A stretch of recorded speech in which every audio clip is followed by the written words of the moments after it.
আজকে যাদবপুর বিশ্ববিদ্যালয়কে ঘুরিয়ে দেওয়া হবে। হুঙ্কার দিয়েছিলেন বিধায়িকা যে যাদবপুর বিশ্ববিদ্যালয়ের পড়া ছাত্র ছাত্রীদের ছাত্র জীবন শেষ করে দেবেন তিনি।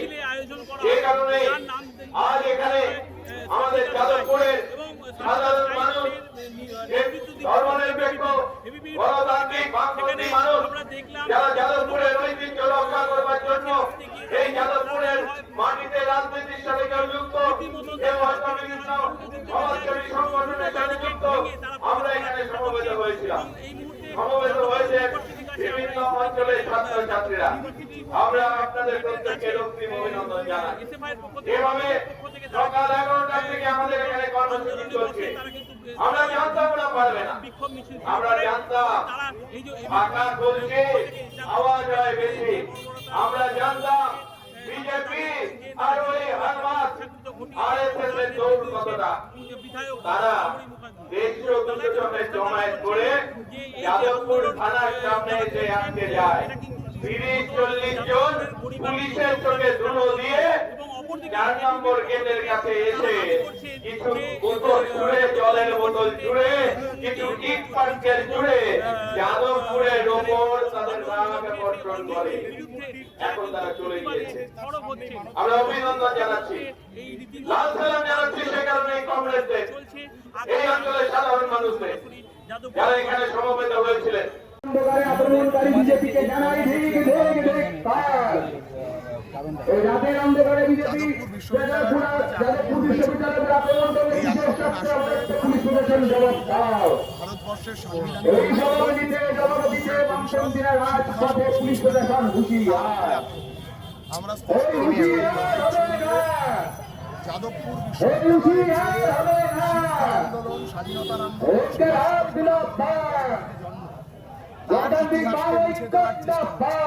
সেই ইতিহাসকে আপহোল্ড করে কারণ এই লেখাপড়ার পরিবেশ ডিম ছুটছে। যে বিশ্ববিদ্যালয় বিশ্ববিদ্যালয়তে ডিম ছোড়া যায় না, যারা লেখাপড়ার সাথে যুক্ত না, তারা তুমি তোমার ক্যাম্পাস, সেই ক্যাম্পাসের দিকে ডিম নিক্ষেপ করবে। যাদবপুর বিশ্ববিদ্যালয়ের এমব্লেম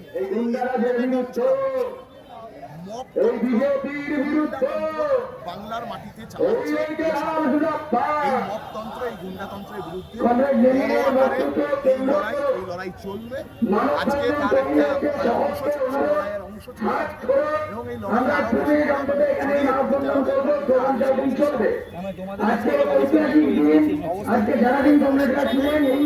বিশ্ববিদ্যালয়ের ছাত্রছাত্রীরা ভিতরে অরবিন্দ ভবনে তোমাদের প্রতি অনুরোধ,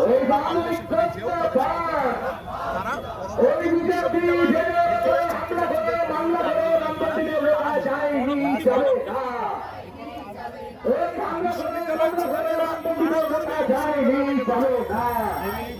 গতকাল দেখা যাচ্ছে সর্বরী মুখার্জির নেতৃত্বে এইসব হয়েছিল। আগ্নেয়াস্ত্র দিয়ে এদেরকে ভিতরে পাঠিয়েছে। টার্গেট ছিল অরবিন্দ ভবনে আগুন জ্বালানো, টার্গেট ছিল ক্যাম্পাসের ছেলে মেয়েদেরকে পুড়িয়ে, এবং সবটাই হয়েছে সর্বরী মুখার্জির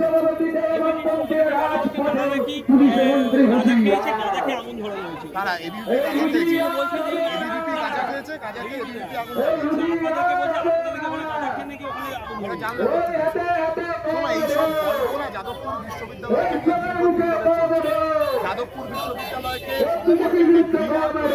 করবার জন্য তৃণমূলের এইসব এবং বিজেপিও এইসব আজেবাজি কথা আরো বেশি করে বলছে, কারণ বিজেপির টার্গেট যাদবপুর বিশ্ববিদ্যালয়।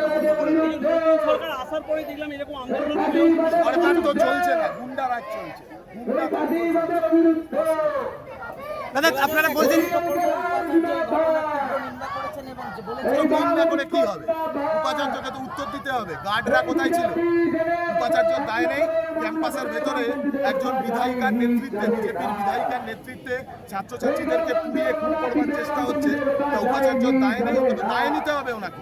ওনাকে দায় নিতে হবে এই ঘটনা। ওনাকে বলতে হবে যে উনি ক্যাম্পাসের ছেলে মেয়েদের অভিভাবক সুলভ আচরণ ওনার থেকে আমরা আশা করি। ক্যাম্পাসের ছাত্রছাত্রীরা উপাচার্যকে ঘেরাও করে রেখেছে, আমি আশা রাখবো উনি অভিভাবক সুলভ আচরণ করবেন এবং ছাত্রছাত্রীদের কাছে দায় স্বীকার করে যথাযথ ব্যবস্থা পদক্ষেপ উনি গ্রহণ করবেন। আপনাদের বিরুদ্ধে অভিযোগ করছে নাকি নিখিল দাসকে দলিত বলে আপনারা তাকে অভিযোগ করেছেন, কি বলবেন? যে বিজেপি গোটা দেশ জুড়ে একের পর এক দলিত খুন করে, গোটা দেশ জুড়ে দলিত মানুষদের উপরে দলিত ছাত্রছাত্রীদের লেখাপড়ার অবলম্বন সেগুলোকে বন্ধ করে দেয়, একের পর এক স্কলারশিপ বন্ধ করে দেয়, তাদের মুখে এসব কথা মানায় না। আজকে সর্বরী এবিভিপি মিছিল থেকে তিনি একটা কথা বলেছেন, আপনাদের বীজ দাঁত নাকি ভেঙে দেবে, এই কথাটা বলছে তিনি।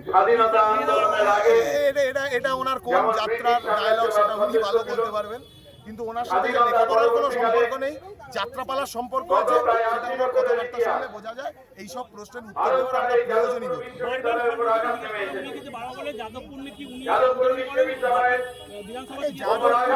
বিধানসভার মধ্যে পড়ে না একজন বিধায়িকা, উনি যদি এটা না জানেন যে ওরা বিধানসভার বর্ডার করিতা, সেটা লজ্জার তো, আর মানেই বোঝা যাচ্ছে কতটা অযোগ্য বিধায়িকা। দাদা খবরে ক্যাম্পাসটা পরে কসবা বিধানসভার মধ্যে, কালকে রাতে উনি ওখানে কি করছিলেন, কি করতে গেছিলেন?